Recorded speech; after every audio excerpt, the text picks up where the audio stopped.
Hi గారు, welcome to our channel. ప్రస్తుతం మనతో పాటు దాము బాలాజీ గారు సీనియర్ జర్నలిస్ట్ ఉన్నారు. వారితో ఒకసారి మాట్లాడారు. సార్ నమస్కారం. సార్, ఉగ్రదాడికి సంబంధించి కొంతమంది టెర్రరిస్టులు నిన్న పట్టుకున్నట్టుగా వార్తలు వస్తున్నాయి. మరి ఇప్పటి వరకు ఎంతమందిని పట్టుకున్నారు, అలాగే వీళ్ళకి చాలా మంది స్లీపర్ సెల్స్ హెల్ప్ చేస్తున్నారని, వాళ్ళని కూడా పట్టుకునే ప్రయత్నం చేస్తున్నారని కూడా తెలుస్తుంది. అసలు ఎవరి స్లీపర్ సెల్స్, వీళ్ళు టెర్రరిస్టులకు ఏ విధంగా ఉపయోగపడతారు సార్? నిన్న పాకిస్తాన్లో ఒక పాకిస్తాన్ కాశ్మీర్లో ఒక విజువల్ వైరల్ అయింది. అదేంటంటే ఒక నదిలో దూకుతున్న ఒక టెర్రరిస్టు ఆ తర్వాత నదిలో కొట్టుకుపోయి అతని శవం దొరకడం. ఈ విజువల్ మనకి దేశవ్యాప్తంగా వైరల్ అయింది. దీంతో అసలు కాశ్మీర్లో ఏం జరుగుతుంది, స్లీపర్ సెల్ ఇతని పేరు ఇంతియాజ్ మహమ్మద్ మాగ్రే అని చెప్తున్నారు. 23 ఏళ్ల కుర్రవాడు. ఇతన్ని ఒక దగ్గర ఈ మిలిటరీ వాళ్ళు పట్టుకున్నప్పుడు అతను టెర్రరిస్టుల గురించి నాకు తెలుసు, నేను చూపిస్తాను మీకు వాళ్ళ స్థావరాలను తీసుకుని వెళ్ళినట్టుగా అక్కడ ఫారెస్ట్లోకి తీసుకెళ్ళినాక చూపిస్తానని చెబుతూ ఉన్నప్పుడు తిరుగుతున్నప్పుడు సడన్గా అతను ఒక నది, అంటే అది విషానల్లా అంటారు దాని పేరు, ఆ విషానల్లా అనే ఒక నదిలో దూకేసి పారిపోవడానికి ట్రై చేశాడు. అయితే అది ప్రవాహం ఎక్కువ ఉండడం వల్ల అతను చనిపోయాడని చెప్తున్నారు. దాని తర్వాత అతని శవాన్ని స్వాధీనం చేసుకున్నామని పోలీసులు చెప్తున్నారు. అయితే వాళ్ళ ఇంట్లో వాళ్ళు మాత్రం లేదు, ఇతను పట్టుకుపోయి కాల్ చేసి ఈ డ్రామా ఆడుతున్నారు. దూకింది క్లియర్గా అక్కడ అడవిలో కెమెరా ఎక్కడి నుంచి వచ్చింది, పైనుంచి టాప్ యాంగిల్ నుంచి క్లియర్గా ఏంటంటే అతన్ని చంపేసి అతని కాస్ట్యూము వేరే అతనికి వేసి దూకినట్టుగా డ్రామా చేసి అతని శవం దొరికిందని చెప్తున్నారు. ఇతను క్లియర్గా చంపేసిందని చెప్తున్నారు. అట్లాగే మాజీ కాశ్మీర్ ముఖ్యమంత్రి మెహబూబ్ ముఫ్తీ కూడా ఆమె కూడా ఖండించింది దీన్ని.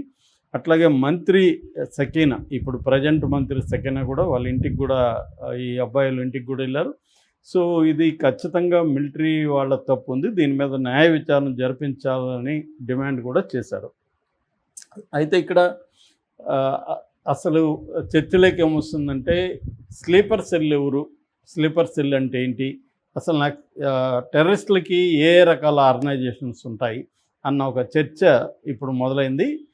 సో మామూలుగా టెర్రరిస్టులకి పాకిస్తాన్లో పాక్ ఆక్రమిత కాశ్మీర్ అంటారు, POK, పాక్ ఆక్యుపైడ్ కాశ్మీరు, తర్వాత వెస్ట్రన్ పాకిస్తాన్, ఈ 2 ఏరియాలో దాదాపు ఒక 50 నుంచి 60 దాకా ట్రైనింగ్ క్యాంప్స్ ఉంటాయి.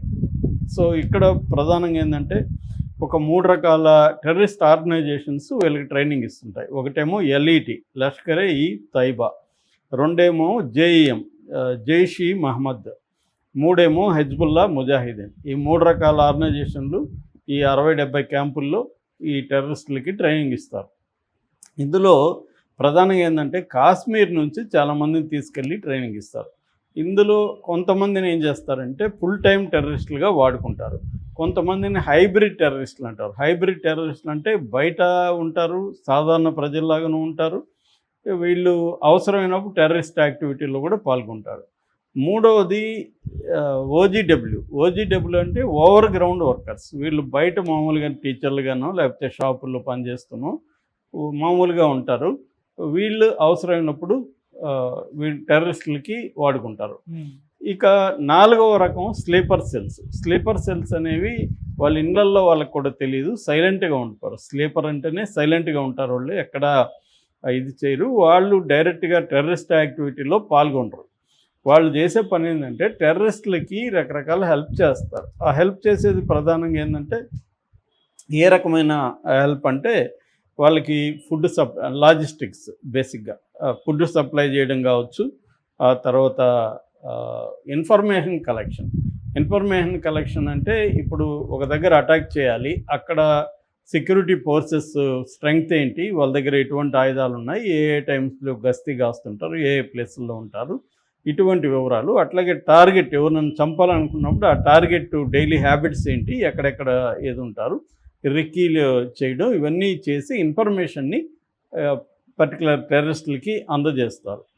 సో దీనికి సంబంధించి వాళ్ళు సమాజంలో ఎలా బ్లెండ్ అవ్వాలి, ఎవరెవరితో ఎలా సంబంధాలు పెట్టుకోవాలి, ఏ లైఫ్ స్టైల్ ఎలా ఉండాలి, ఇవన్నీ కూడా ట్రైనింగ్లో వాళ్ళకి నేర్పిస్తారు. స్లీపర్ సెల్స్ సపరేట్ ట్రైనింగ్ ఉంటుంది, ఎందుకంటే వీళ్ళు బ్లెండ్ అయిపోయి మామూలుగా ఉండాలి సమాజంలో, వీళ్ళు రెగ్యులర్గా మసీదులకు వెళ్ళాలి, రెగ్యులర్గా యాక్టివిటీస్ సమాజంలో ఎంత యాక్టివ్గా ఉంటే అంత యాక్టివ్గా వెళ్ళిపోవాలి.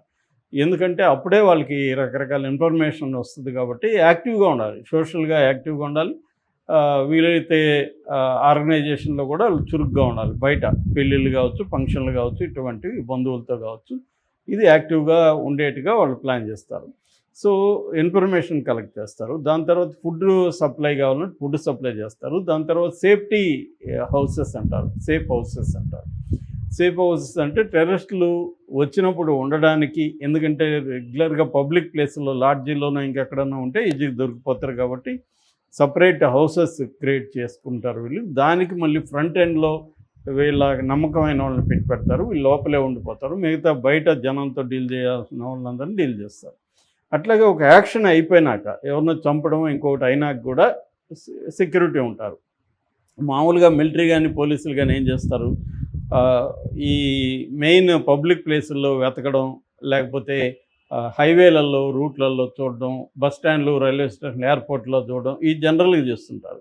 కానీ ఇప్పుడు వచ్చి మన ఆఫీస్ పక్కనే ఫర్ ఎగ్జాంపుల్ రూమ్ తీసుకొని ఉన్నారనుకో, మన ఎవరో ఆఫీస్ ఉందేమో అనుకుంటాం. ఆఫీస్ అనేది సేఫ్ హౌస్. ఫర్ ఎగ్జాంపుల్ బయటికి ఫ్రంట్లో ఆఫీస్ లాగా ఉంటుంది, వెనక వీళ్ళు ఉంటారు. సో ఎవరికీ అర్థం కాదు. కాబట్టి ఇలాంటివన్నీ కొత్త వ్యక్తులు వస్తే జనరల్గా డౌట్ వస్తుంది. కాబట్టి ఆల్రెడీ ఉన్న వాళ్ళ దగ్గరికి బంధువులాగా వీళ్ళు వచ్చినప్పుడు తెలియదు అనమాట, బంధువులనో ఫ్రెండ్లోనో వీళ్ళని దాచిపెట్టడం అనేది చేస్తారు. సో స్లీపర్ సెల్ అనేది వెరీ ఇంపార్టెంట్.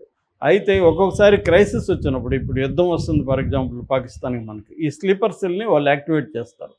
ఒక్కోసారి స్లీపర్ సెల్ అవసరమైతే డైరెక్ట్గా రంగంలోకి దిగాల్సి ఉంటుంది, వీళ్ళే అటాక్స్ చేయాల్సి ఉంటుంది, వీళ్ళే బాంబులు పేల్చాల్సి ఉంటుంది. ఇవన్నిటికి కూడా వీళ్ళకి ట్రైనింగ్ ఉంటుంది. స్లీపర్ సెల్కి రెగ్యులర్ టెర్రరిస్టులకు ఇచ్చే ట్రైనింగ్ ఇస్తారు. దాంతోపాటు మెయిన్గా సమాజంలో ఎలా బ్లెండ్ అయిపోవాలి, ఎలా ఇలా చేయాలి, ఇవన్నీ చూస్తారన్నమాట. అంటే మెడిసిన్స్ లాంటివి కూడా అవసరమైతే సప్లై చేస్తారు. అంటే లాజిస్టికల్ సపోర్టు, ఇన్ఫర్మేషను, తర్వాత సేఫ్ హౌస్ ప్రొవైడ్ చేయడం, దాని తర్వాత ఏదన్నా అవసరమైనప్పుడు అత్యవసర పరిస్థితుల్లో వీళ్ళే కూడా యాక్టివ్గా పార్టిసిపేట్ చేయడం. సో ఈ అన్ని రకాల ఒక రకంగా ఆల్రౌండింగ్ క్యాపబిలిటీస్ని వీళ్ళకి ఇస్తారన్నమాట. ఇలాంటి స్లీపర్ సెల్స్ మీద ఇప్పుడు అటాక్ చేస్తున్నారు. ఎందుకంటే పహల్గామ్లో 4 మనకి గ్రౌండ్లో పాల్గొన్నారు, కానీ వాళ్ళ వెనక ఒక 5-6 మంది టీం ఉంటారు. అది కాకుండా స్లీపర్ సెల్లో కూడా 5-6 మంది టీము వాళ్ళకి హెల్ప్ చేశారనేది ఇప్పుడు NIA, నేషనల్ ఇన్వెస్టిగేటింగ్ ఏజెన్సీ చెబుతుందన్నమాట. సో వీళ్ళ స్లీపర్ సెల్ని పట్టుకుంటే కాంటాక్ట్స్ దొరికే అవకాశం ఉంది. ఎందుకంటే వీళ్ళకి కమ్యూనికేషన్ కూడా అడ్వాన్స్డ్ కమ్యూనికేషన్స్ సిస్టమ్స్ ఏర్పాటు చేస్తారు. బేసిక్గా ఏంటంటే కమ్యూనికేషన్లు ఎలా వాడాలో కూడా వీళ్ళకి ట్రైనింగ్ ఇస్తారు. ఎటువంటి యాప్స్ వాడాలి, ఫర్ ఎగ్జాంపుల్ BBM యాప్ ఎక్కువగా వాడుతున్నామని స్లీపర్ సెల్లో గతంలో పనిచేసిన ఒక మెంబరు మీడియాకి చెప్పాడు. BBM అంటే బ్లాక్బెర్రీ మెసెంజర్ అనమాట. బ్లాక్బెర్రీ మెసెంజర్ని ఎక్కువ వాడుతున్నారు. ఎందుకంటే ఫస్ట్లో వాళ్ళు ఫేస్బుక్లో వాడేవాళ్ళు, ఫేస్బుక్ను కూడా వీళ్ళు ట్రాక్ చేయడం మొదలుపెట్టారు. సో దాని తర్వాత BBMలోకి వచ్చారు. ఇప్పుడు ఏంటంటే China manufactured satellite phones encrypted messages ఉంటాయి. వీళ్ళు కోడ్ లాంగ్వేజ్లోనే వీళ్ళందరూ కూడా మాట్లాడుకుంటారు. ఈవెన్ ఇదంతా కూడా కొంత మావోయిస్టులకు కూడా వర్తిస్తుంది. ఫర్ ఎగ్జాంపుల్ మావోయిస్టులు గన్నుని పుస్తకం అని, బుల్లెట్లని ట్యాబ్లెట్స్ అని అంటారు. నాకు 2 పుస్తకాలు కొన్ని ట్యాబ్లెట్స్ పంపించంటే 2 గన్స్ బుల్లెట్స్ పంపించమని అర్థం అనమాట. బయటికి చూసేదని వీళ్ళు చదువుకోవడానికి పుస్తకాలు అడుగుతున్నారు, వీళ్ళకి హెల్త్ ఇష్యూస్ ఉన్నాయి, ట్యాబ్లెట్లు అడుగుతున్నారు అనుకుంటాం. సో అలాగా ప్రతిదానికి కోడ్ లాంగ్వేజ్ ఉంటుంది. ఆ కోడ్ లాంగ్వేజ్ని బట్టి వీళ్ళు యాక్టివిటీస్ మొదలు పెడతారు. సో ఈ కోడ్ లాంగ్వేజ్ కూడా ఎప్పటికప్పుడు మార్చేస్తారు. ఎవరన్నా దొరికినప్పుడు ఈ కోడ్ లాంగ్వేజ్ వాళ్ళకి చెప్పేస్తారు కాబట్టి పోలీసులకి, వాళ్ళు దొరికిన తర్వాత మళ్ళీ మార్చేస్తారు. కోడ్ వర్డ్స్, కోడ్ లాంగ్వేజ్ ఇవన్నీ కూడా మార్చేస్తారు. సో స్లీపర్ సెల్ అనేది వెరీ వెరీ ఇంపార్టెంట్ యాక్టివిటీ చేసేవాళ్ళు అనమాట. వాళ్ళు లేకుండా టెర్రరిస్టులు ఆపరేట్ అవ్వడం చాలా కష్టం. అందుకని స్లీపర్ సెల్ మీద ఇప్పుడు NIA కానీ అక్కడ ఉన్న సెక్యూరిటీ ఫోర్సెస్ కానీ కాశ్మీర్లో టార్గెట్ చేస్తున్నారు. Okay sir, thank you so much.